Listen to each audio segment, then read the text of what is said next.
In order to kick off that panel, I have to crack several jokes in order to grab your attention. There was no lunch before that panel, but there are three exceptional sessions beforehand. We had a great opening. We had a futurist who unveiled part of the future, including the four revolutions that are before us.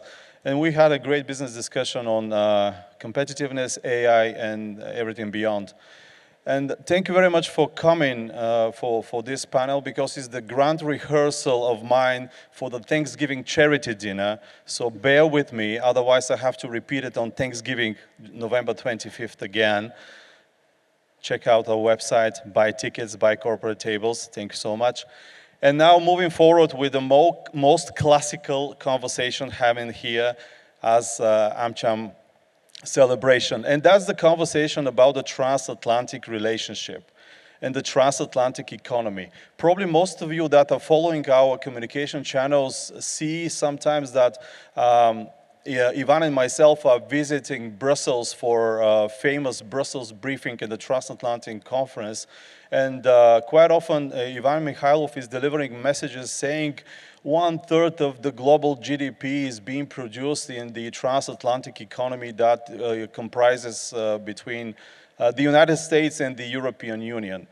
And also, there is a very heavy book or very heavy PDF that are being distributed in some of our events or during mailings to our members. Again, that's the Transatlantic Report that measures not only the pulse, but the actual volume and the actual value of that unique economic space built after World War II between Europe and the United States. And that is probably the most competitive, the most advanced, and the environment globally. That provides unique opportunities for business, for sustainable growth, and probably fulfilling our dreams as well. Thank you so much for having me the honor to moderate that session. I'm Daniel Kyriakov, I'm with AmCham Bulgaria, and by mentioning AmChams, I'm delighted first to introduce Aisha Vodnik, Chair of AmChams in Europe and CEO of AmCham Slovenia. Applauses, please. Thank you. I shall tell that joke as well. Slovenia is the only global country that has love in its name. So please keep But that. Daniel, that's not a joke, that's the fact. Thank you. Yes, it is a fact. And we have Dan Hamilton online. So Aisha, you have the pleasure of having Daniel physically and Daniel virtually. Daniel, thank you so much. It's a real pleasure having you here with us today. Daniel has many hats and capacities through the years. He is one of the two co-authors of the Transatlantic Report I mentioned earlier, together with Joe Quinlan. And those two gentlemen, those two not only academicians but practitioners, because they have roles in private organizations as well, alongside with the Johns Hopkins University. They are the people that are collecting and analyzing the data that proves what is the real stake, what is the real value of that economic space between the United States and Europe. And now, without further ado, Daniel, back to you. Happy to see you. Good morning, Washington, or good morning, whatever you are in the States. My index finger will be helping you changing the slides, and please give me hints about it. The rest of you in the hall, many thanks for being with us today and now, and I hope that the content we have provided will enjoy you and give you more of insight. Well, thank you so much, Daniel. Like your name. And let me just, take a moment to say our appreciation to all the AmChams, not only Slovenia and Bulgaria, but all across Europe, because we've been working on this study for over 2 decades, every year, just keeping everyone up to date on the importance and the dynamics of the transatlantic economy, what makes it unique and what makes it distinctive. So I'm just going to go through a few top line issues, and then, of course, happy to discuss any more current um, questions you might have on your mind. Um, so, we titled this year's study, and you can go to transatlanticrelations.org or to most of the AmCham websites and get a copy of the full study. It traces all the jobs, trade and investment between the United States, all the 50 United States, and over 30 European countries, not just the EU countries, but a number of others, including Ukraine, for instance. So it gives you the latest data. It comes out every year. We will release the next year's version at the AmCham annual meeting in Brussels in the spring. Um, so we titled this year's report, I think it's still holding up, Peril and Promise, because there are many points of peril here that we can see. These are things we're all familiar with right now, making us question, every day what we should be doing. It's just continuous disruption and uncertainty, all of those issues, which we can come back to, any one that you'd like to talk about, but these are not unfamiliar, I'm sure, to you. We're all grappling with that. But the underlying message, I think, is despite these points of peril, the Transatlantic economy proves time and again to be quite resilient. So, next slide, please. You see here, this is last year, last full year of record of data. It shows we continue to break records across the Atlantic despite all this uncertainty. U.S. trade in goods and services with Europe last year over $2 trillion. It's just quite stunning. These are all historic records. Last year, we never did as well as we did last year in all of these different areas. Trade in goods, trade and services, especially U.S., which is a strength of the United States, and affiliate performance. So affiliates, the subsidiaries of U.S. companies in Europe and European companies in the United States. These are the workhorses of the transatlantic relationship, the companies that are in place. Most companies would prefer to send goods and services to their customers and be close to the customer. And that's the real driver, as we'll see, not trade. Trade flows from that, but it's the daily presence of our companies in each other's markets that really drives things. And the story of the energy partnership, which wasn't even a story a few years ago, is now quite huge, and we continue to break records in terms of that dynamic. So next slide, please. The sum here is, we are still each other's most important commercial partner, bar none. A $9.5 trillion economy. It is a huge economy, just across the Atlantic, with 7.5 trillion in commercial sales a year, over 16 million workers. That's a conservative estimate. Doesn't include indirect employment effects of our economy, so it would be much larger. 2/3 of all the global foreign investment remains in the transatlantic space, half of global personal consumption just across the Atlantic, and so on. And the point is that often the transatlantic economy is the base, the geoeconomic base for most companies, European and American, to be globally competitive. If you can harness the full extent of the transatlantic economy and be present, then you are going to be world beaters when it comes to the competition from other parts of the world. And many companies build on that strategy. So you see here just the comparison globally. That big bar to the left are the foreign affiliate sales across the Atlantic. They just dwarf anything else, including any trade figures.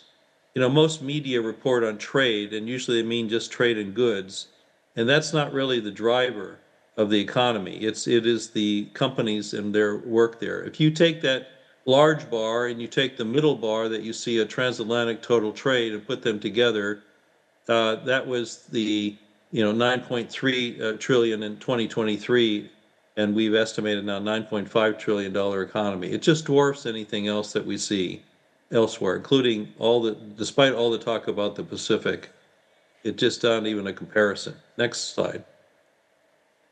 Here you see one of the points of issue across the Atlantic. The U.S. has a running trade deficit in goods with the EU, and that continues.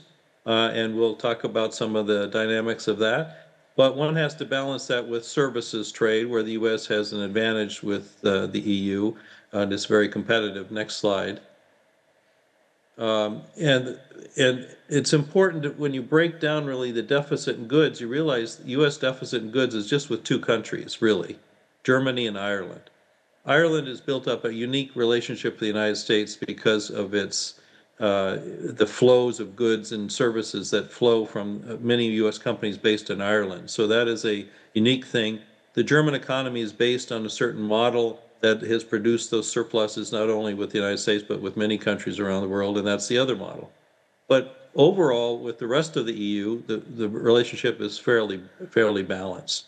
And as I mentioned, it ignores services usually, which is a U.S. Strength.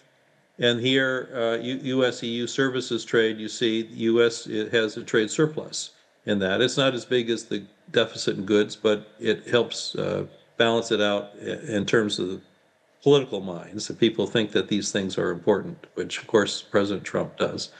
Next slide, please. So here you see again the U.S. Services trade with Europe. It continues to increase substantially and remains a surplus for the United States. Next slide. But as I've said repeatedly, the real driver is investment and not trade. It's more important to look at sales of affiliates in Europe and the United States and the investment flows. Also on a global basis, you see on the right pie there, Europe still accounts for over half of all US investment in the world. And that figure has not changed. If you look on the left slide over the decades, it just remains substantially over half as the target of U.S. companies. Europe is the most profitable place in the world for U.S. companies, and that has not changed for decades, and it's not likely to change anytime soon. I've talked to CEOs who say, yes, I'm going to invest in China, maybe, but I'm making my money in Europe. So that's an important thing of how companies think. Here you see the Europe share on the left of foreign investment in the United States, thinking the other way. Europe's still much the most important investment, source of investment in the United States, far more important than any other regions of the world. And the EU, if you take the EU as Europe, I mean broad Europe, on the right is just the EU. It's less, but it's still almost half, just the EU itself. You don't include the UK, Switzerland, Norway, which if you do, again, gets us to that bigger figure. So Europe's really important to the United States, not only as a market, but as a source of funds. And here you see what is the real dynamic here, this difference between the affiliate sales in Europe versus exports. The exports are about one-fourth of what affiliate sales are. So U.S. companies, as I said, are making their money and doing their real activity based in Europe itself and not sending things across the Atlantic. We don't do that as much. Companies prefer to be closer to their customer. And you see, that's the real dynamic of our relationship. The same is true the other way around. This next slide shows the same thing. Again, European affiliate sales in the United States are 3 times what European exports are to the United States. So it's a mutual dynamic. Next slide.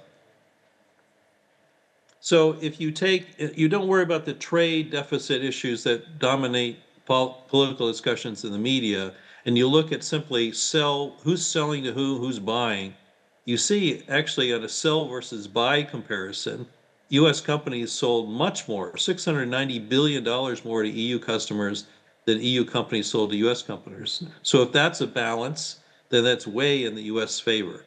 And so much of what you read in the newspapers, again, doesn't really jive with the reality of how companies really work. Next slide. And I haven't even mentioned other dynamics which we could discuss if you'd like, which really make the relationship distinctive. We are the world's leading innovation economies, and companies use the transatlantic base R&D flows across the Atlantic to be globally competitive in the innovation economy. And again, we are each other's most important investors in our R&D efforts around the world. The second is the digital economy is becoming the economy. And again, the locus of the digital economy is the digital Atlantic. The digital Atlantic is just bounds ahead of any other connections that either of us have with other parts of the world. And the energy partnership, as I mentioned, Europe is the number one investor in the U.S. energy economy, both fossil free and fossil fuel economy. And the U.S. continues to be and a very important provider of energy now for Europe as Europe tries to make its energy transition work. Next slide. So turning to Bulgaria, there's work to do. Let's be honest, there's work to do. It's a smaller relationship. These are the job numbers, mainly U.S. in Bulgaria. Those are low figures again because they don't include the indirect aspects, and they don't include, in fact, jobs based on trade. It's just investment. So it'll be higher, but it's not as high as it is with many other European countries, of course. In terms of foreign investment, as I said, the real driver, you see the trend chart there on the left, a U.S.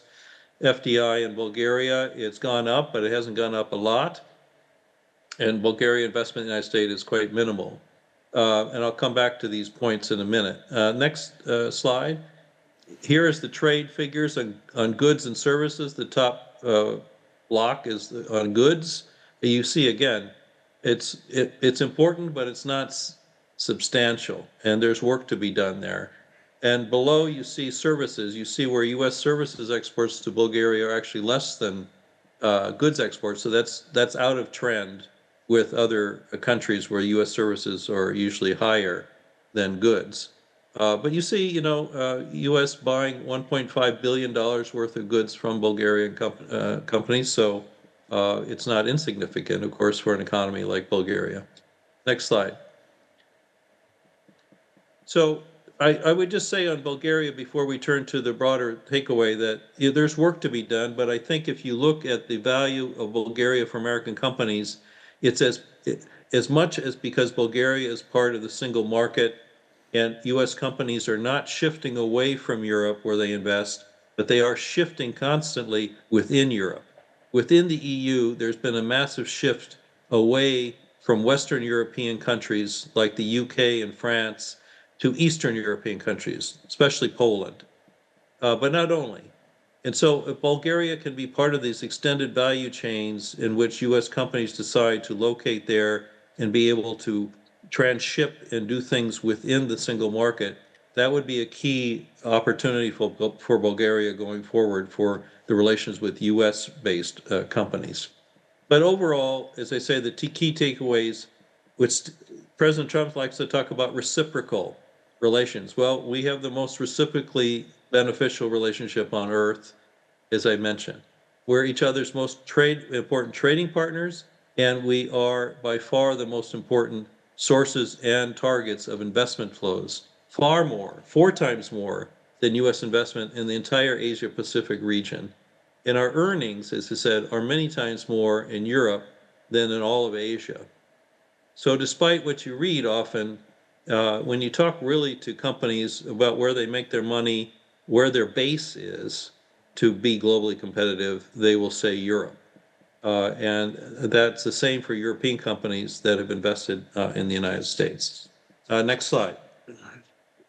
So taken together, as I say, it's a resilient economy.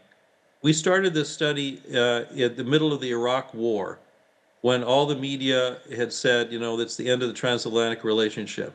And in that year, we found that French companies in the United States had never made more money in history than they did during the Iraq War. And the American companies never made more money in France than they had, despite all the headlines about this rupture.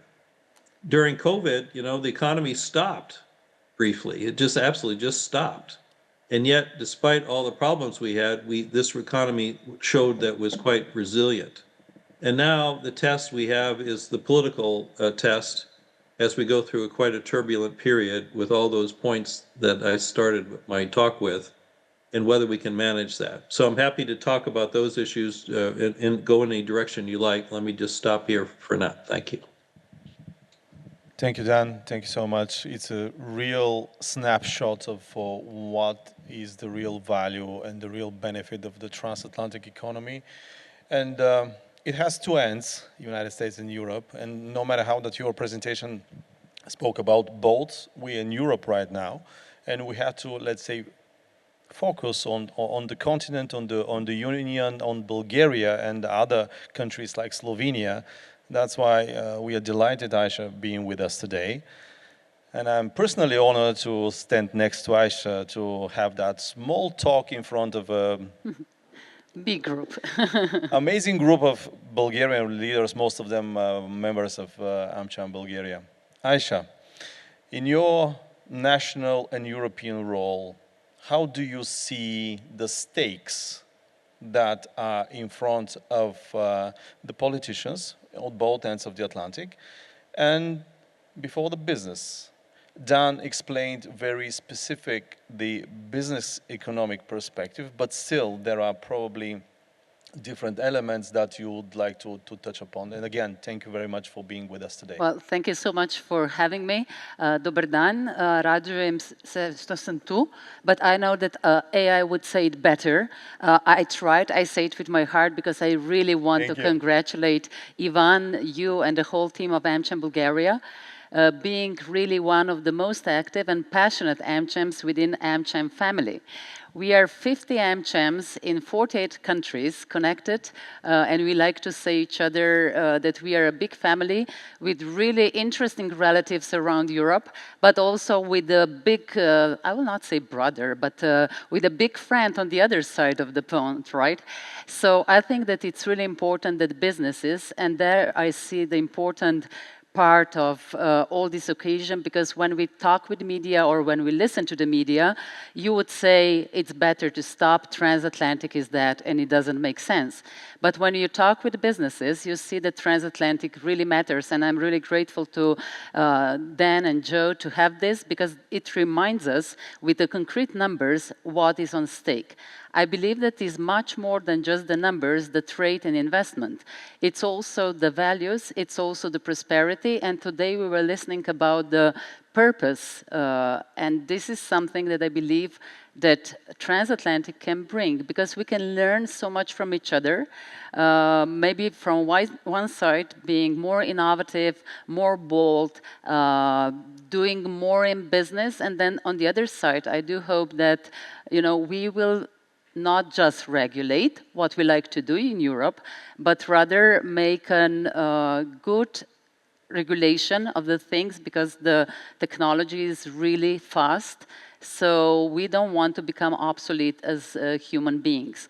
So I believe that it's not only businesses and politicians, but it's also the chambers or the networks, what we heard, that have important things in front of us in order really to show why this matters. We also like to talk about prosperity. We like to talk about peace. Unfortunately, we cannot talk just about peace anymore. We all have AmCham Ukraine is also an important part of our network, and I believe that business and organization like ours need to take a step forward and talk a lot why this matters so much.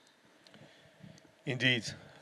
Unity is something that we not only put in our slogan for the 30th anniversary in order to emphasize on the membership, on the values that we put forward, but unity is something that we have shown on the European level and AmChams in Europe level through the years, and support to Ukraine was one clear sign of it. Coming to the politicians, then, having that great report issued for 20 more years, and considering the current administration in the White House, is there a buy-in for a solid conversation with arguments, with solid cards, if you don't mind using that term, already in those famous conversations between Donald Trump and Ursula von der Leyen or Valdis Dombrovskis, you name the EU commissioners, when it comes to tariffs, when it comes to reshifting the global trade equilibrium that was being built through the past 30, 50, 80 years? Well, President Trump believes that the United States has gotten a raw deal globally, and we should be straightforward about that, and that he believes tariffs are a way to rectify that.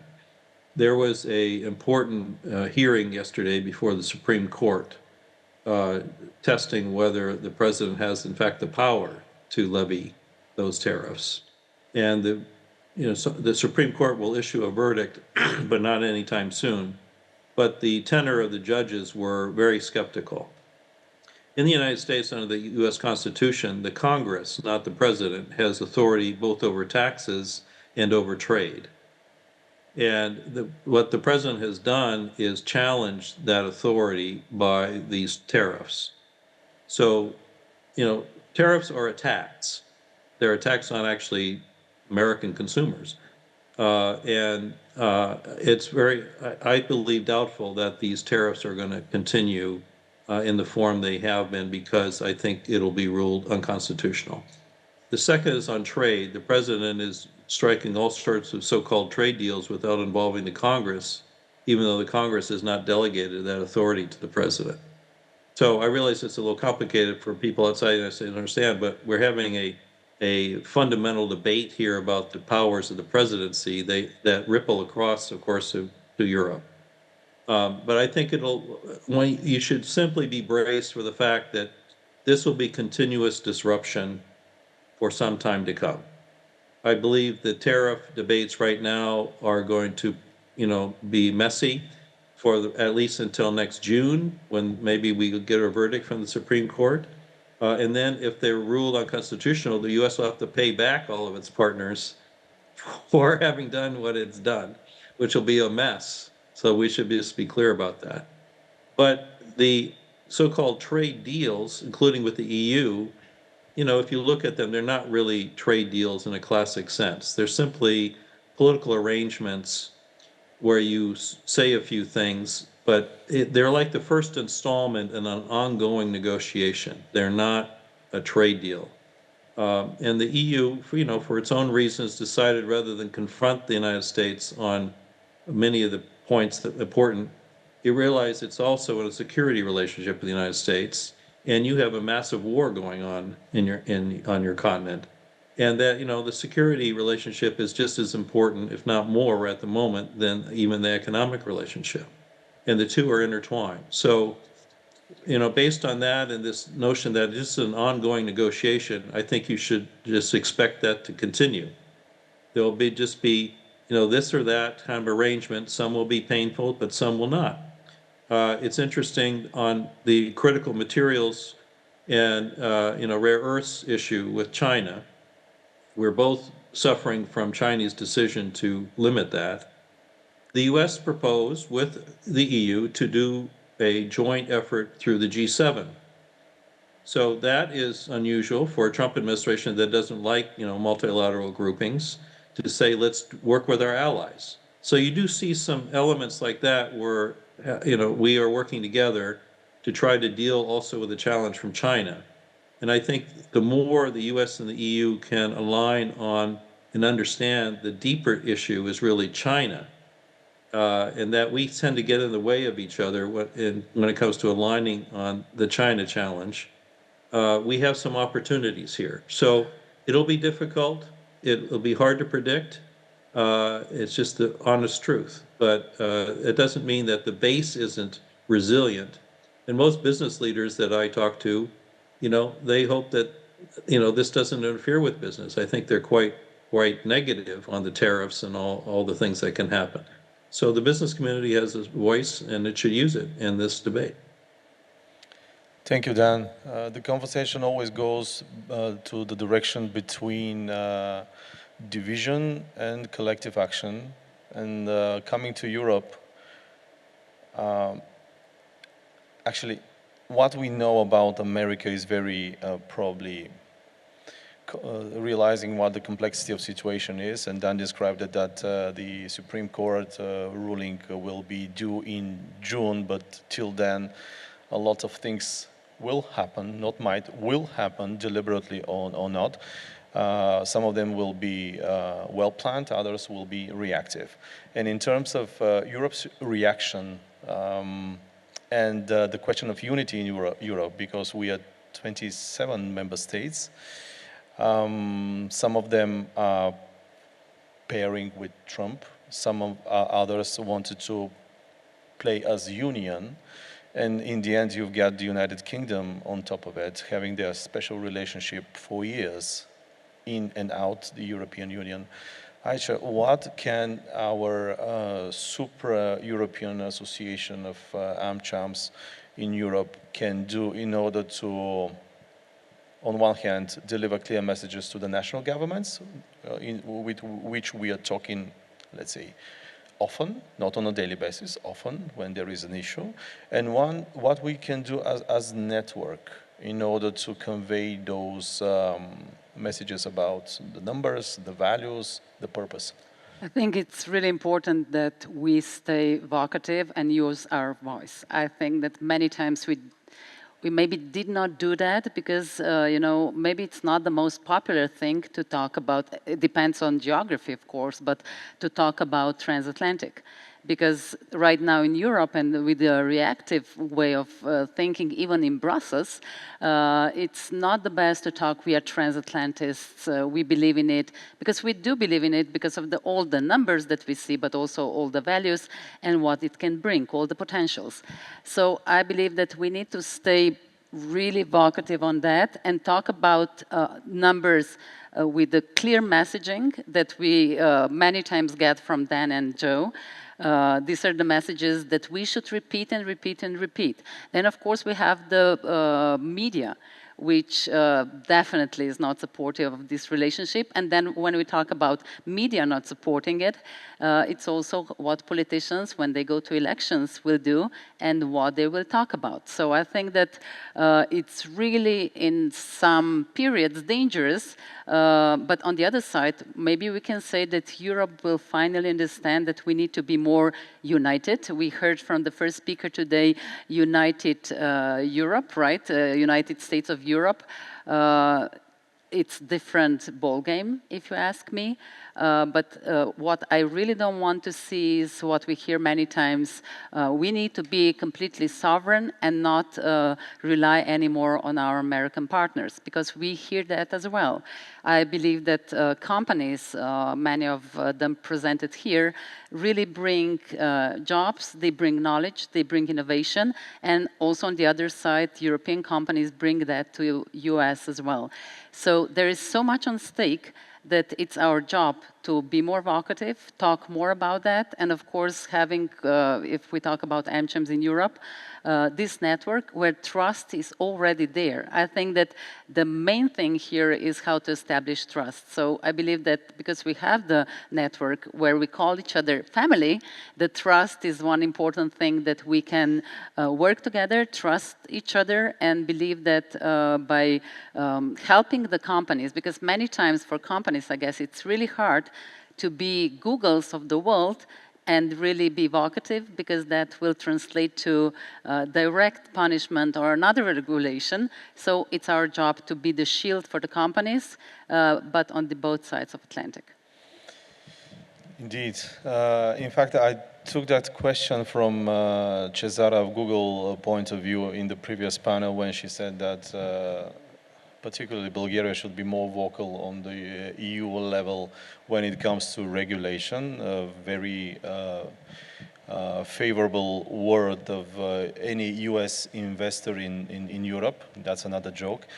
In terms of simplification and what the current EU Commission is offering, we see some shift towards rapprochement or filling the gap between the narratives or the understanding between the new administration in the United States and the new European Commission. If you remember, last year we had elections in 150 or 180, not that much, countries, territories, associations like the European Union itself, and it brought a lot of disturbance, a lot of uncertainty. And now in that new reality, each and every player, political, social, business, should adapt. In terms of adapting to the new reality, Dan, in your view, do you think that the US will continue to be the leader of the Western world, of the market economy rules, or there will be some changes or some aspects that we as Europeans cannot perceive or even predict well?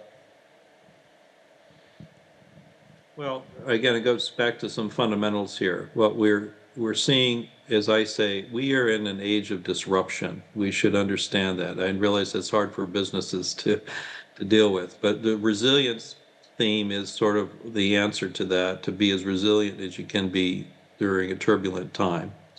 That means in Europe, it seems to me, to simply understand the post-Cold War era is over. It's done. You're not going back to that. There's a lot of debate in Europe about somehow recreating what was because it was good for Europe. But it is over. We have too many disruptive elements challenging Europe's model. And so rethinking Europe's place in the global economy, I think, is quite important right now. You not only have state actors, we've spent a lot on the United States, but both Russia and China are disrupting the global economy in their own ways. You have non-state actors that are just as disruptive in many ways. And you have these revolutions. I wasn't part of your earlier discussion, but we have fundamental transformations going on. The digital economy is really upending, much of what we understand about the economy.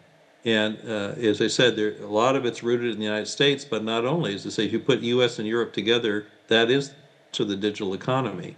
And companies are not U.S. or European; they're based across the Transatlantic economy to be digitally competitive. And digitally deliverable services are the fastest growing element of the global economy.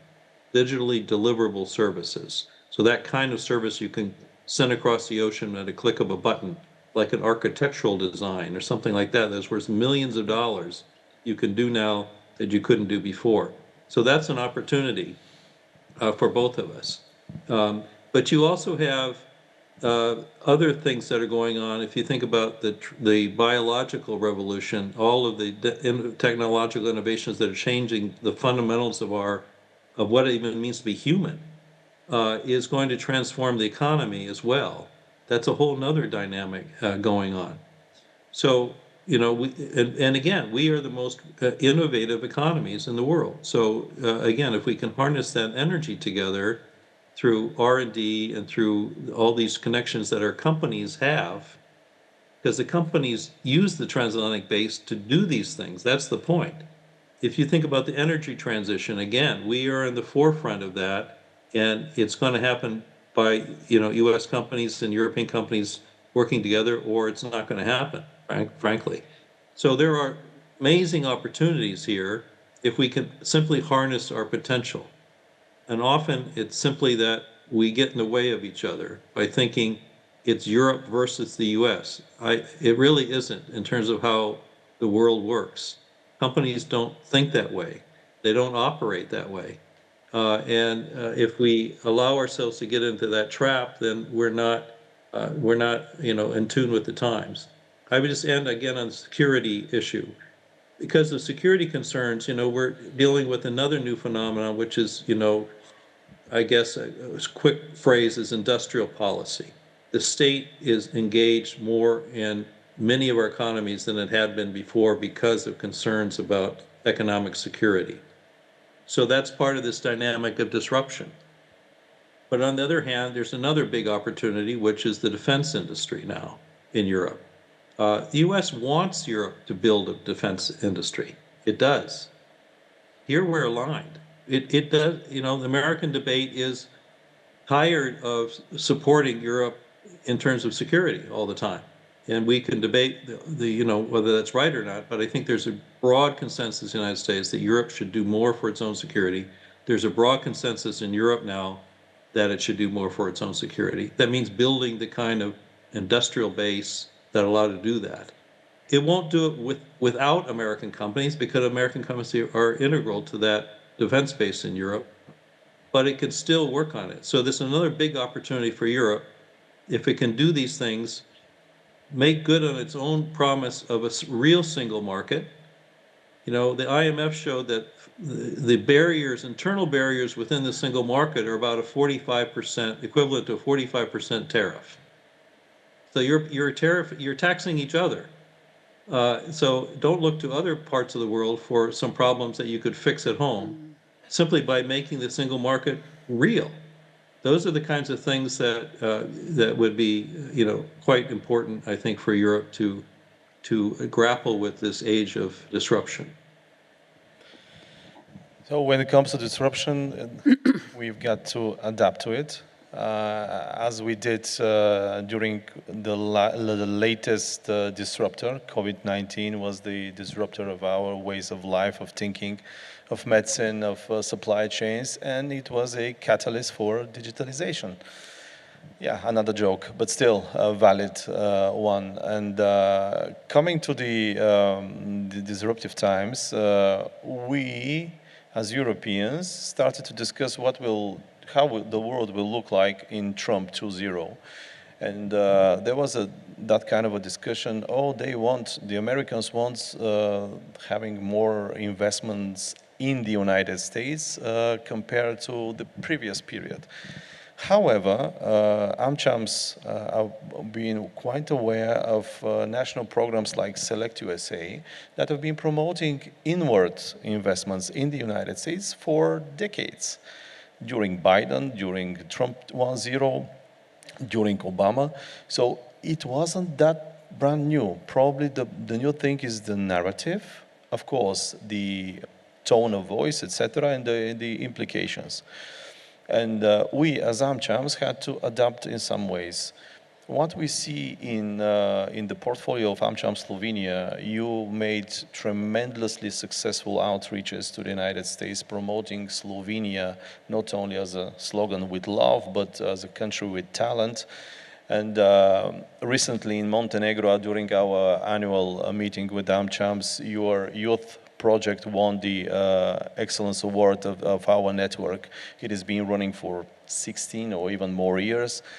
It is a true heritage and true investment in the current and next generation. That's an example that is important to be shared before that audience. On the other hand, AmCham Bulgaria is having its own office in Washington, D.C. for 6 years now, in order to be a bridge, or the bridge between U.S. investors that are looking to invest in Bulgaria or in the region, and vice versa. Because being the right size EU country, we have Slovenia and Bulgaria. We have always think about we are not that significant, no matter how that we have a seat in the EU Council of Ministers. Those financial ministers meetings, Coreper 1, 2, 3, you name them, where the policies are being built. And in the end of the day, we realize, thanks to the cohesion policies of the European Union, thanks to the entrepreneurs and other factors, those businesses are mature enough, and bold in order to go across the Atlantic, conquer a state, let's put that metaphor up front, or even dream about space. Aisha, please give us some Slovenian flavor in that conversation. Yes, so one thing that you said, being the right-sized country, this is something that I started to teach our politicians, because every speech that they started with was like, we are a small country.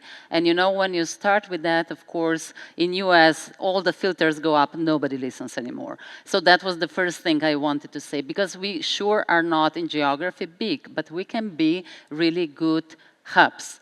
So what we did, we started to talk about reference country, and our government at one point had, with all the big multinational companies, MOUs signed, how we could be the test bed for many digital innovation things. Because in order, if we would succeed, if they would succeed, American companies would succeed in Slovenia, that they could just multiply elsewhere. And I know that Bulgaria is also doing something similar. So having the right size definitely brings great opportunities. And we need to look at it like that. And here AmChams can come into occasion and start working on that.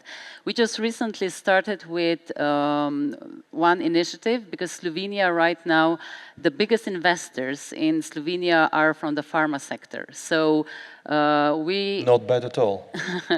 we have Biotech Hills initiative that we started with Swiss companies, but those are the companies that will heavily invest in US now. But anyways, we also want to have American companies be part of that. We know that we cannot be the production side, but we can be R&D side. So I think that we also need to show some concrete projects from the business arena, not just talk with the politicians about changing the law. Of course, advocacy part is important, but trying to do concrete things probably brings some really tangible results, which we who are in business tend to do, and then you have a good story. You mentioned our young platform. I'm really happy that 16 years ago, you know, I worked in media before I started my AmCham It's obvious. journey. Yeah. So the thing was that I really didn't know what AmCham is. So maybe 16 years ago, and I never believed, I saw that we should change our jobs more, but I love AmCham because every day is different, not even every year is different. So, but the thing is that with Young Platform, we succeeded. We have more than 3,000 young people in the platform, 4 different programs. And the thing is that at one point, we say we invest in you, but then it's paid forward time. Not giving back, I don't need anything, paid forward. Do something good for the nation, do something good for the society. And with that, I think that companies help their young people, they empower them, and they bring them purpose, which for youngsters definitely is something that they want to have, not just the payroll, which is good. So it's really important for us to do such projects because, to be honest, in Slovenia, unfortunately, maybe we are not that although US was always important for us, even during the Yugoslavia war, they were always allies. But unfortunately, I don't know why it is, so good for politicians to not be pro-American. So AmCham in Slovenia has a big role to do, and we try really hard. I don't know, sorry, I should not be ignorant. I should know more how it is in Bulgaria, but definitely AmCham needs to do the concrete projects. And what you do with having an office in US, I think that's splendid. We take every year at least 3 times companies to go to US. To even the smaller entrepreneurs. We started with a new project called Navigator, because what is a problem, and here we need to say the right size can be even small. Companies in Slovenia, when they go to US, they should not go to US. Yeah. They should go to Minnesota. They should go to Colorado. They should go, maybe not even on the both sides of the coast, because you know that nobody takes care for you in New York or San Francisco, but if you go to Raleigh, Carolina, you will find partners. So we try to be this bridge with the concrete projects. And of course, when we talk about AmChams in Europe, we believe that's really great that anywhere in Europe you call, you have a like-minded person with a lot of ambition, with a lot of wish to work together, and having Transatlantic as a value, not as a curse. Part of our DNA, as we called it as a family. All right, concluding the conversation with a final question to both of you. In order to stay relevant, what should Europe do before the United States? And that question is not framing the answer in terms of unequal partnership, because the presentation of Dan's and Joe's on the Transatlantic report show that equilibrium exists, and the multi-beneficial approach that is being built through the years really works. But Dan, how Europe can be relevant to the United States, considering the current, of course, situation on both sides of the Atlantic? Well, Europe is relevant to the United States. It's our most important partner in most all ways. So the point is that sometimes political leaders or the media don't understand how it's important.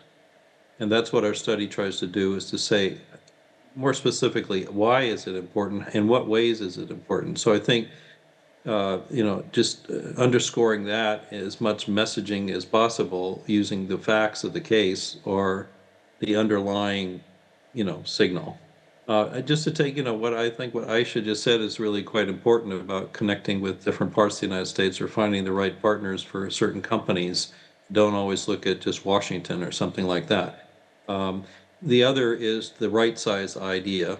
And that is, as I said, Bulgaria, Slovenia, others are going to be important to US companies if they're part of this larger European economy. So the more Europe works on itself, and makes itself work better as a single market, you're going to get more attention from US companies.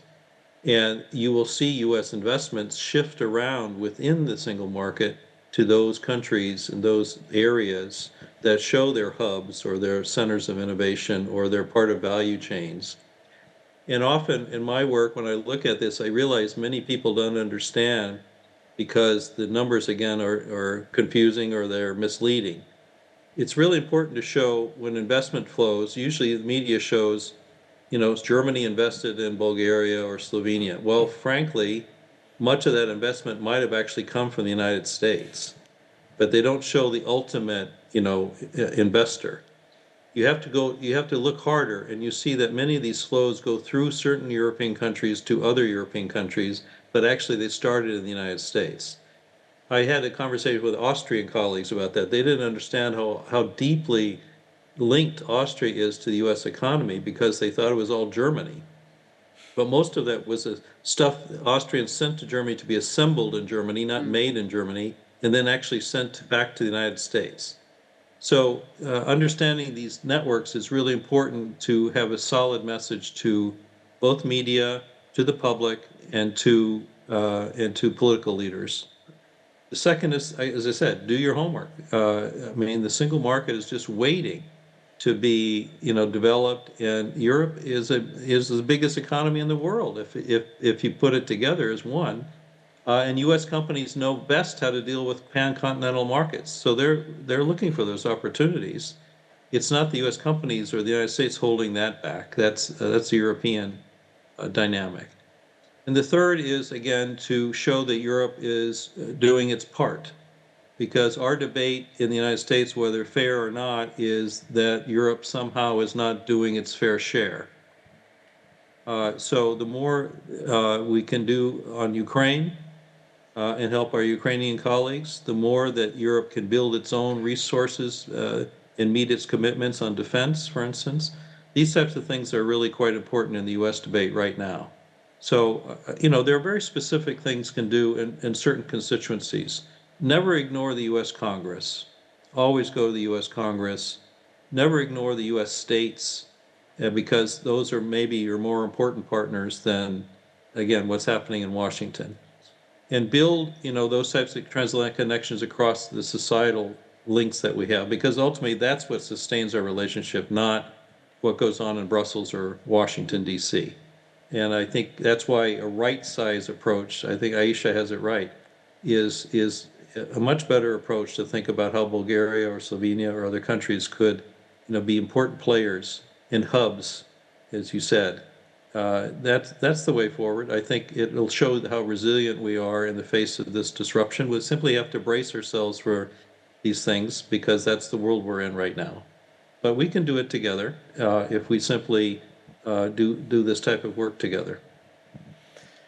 Dan, before giving Aisha's right to address the question, let me chime in here with a comment that you have touched very importantly.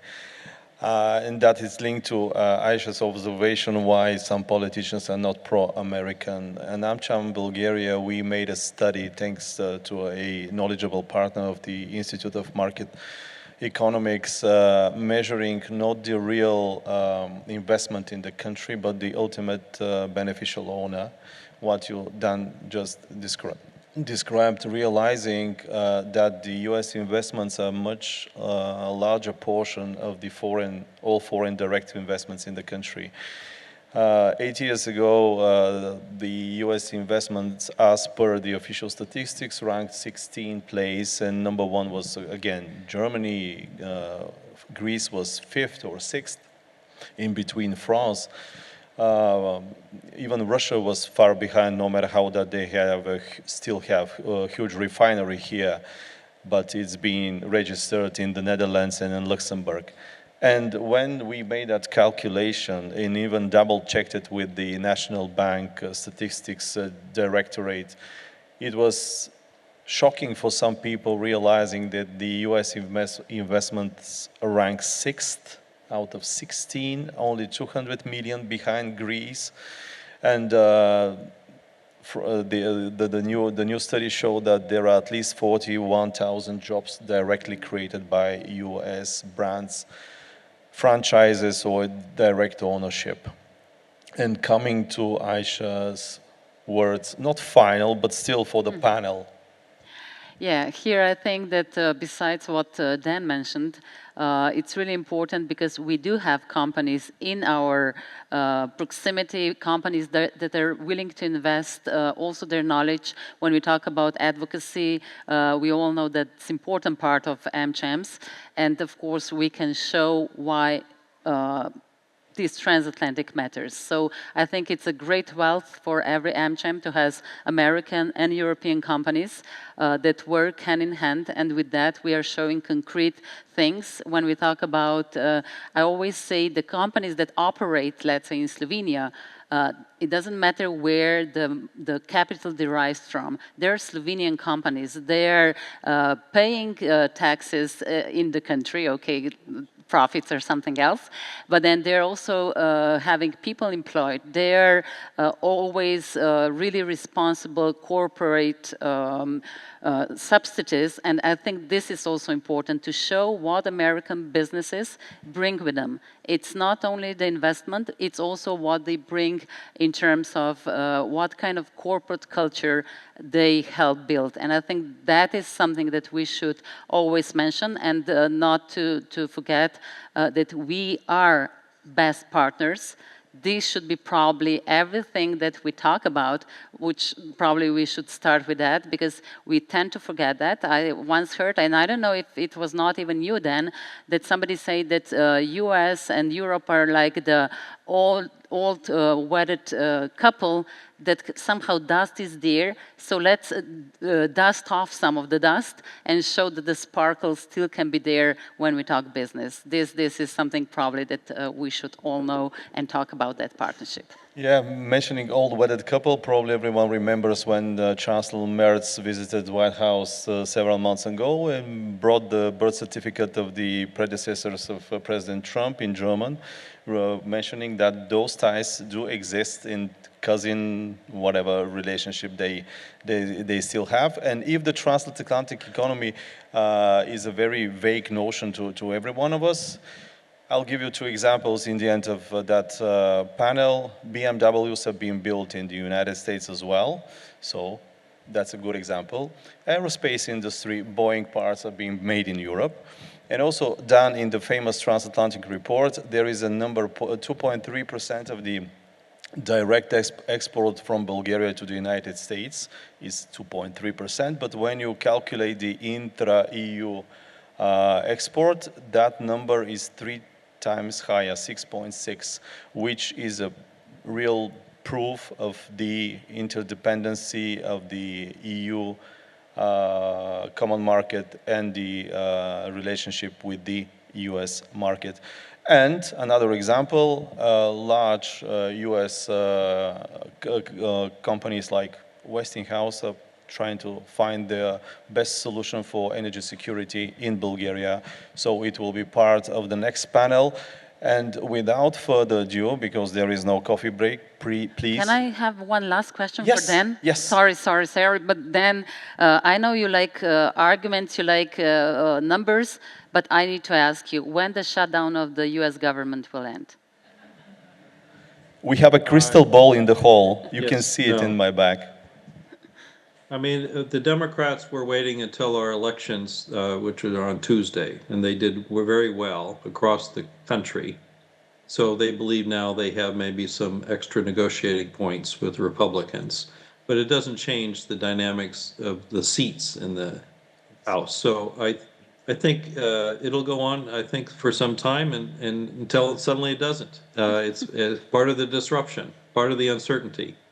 And it's unfortunate, but that's, people are playing these political games here in our country, and, everyone else is watching sort of with aghast or amazement, but that's what's happening right now. So I just want to thank you, Aisha, and I thank Daniel and the AmCham Bulgaria, but also all the AmChams for working with us so well together over the years, and we look forward to doing this some more. Thank you.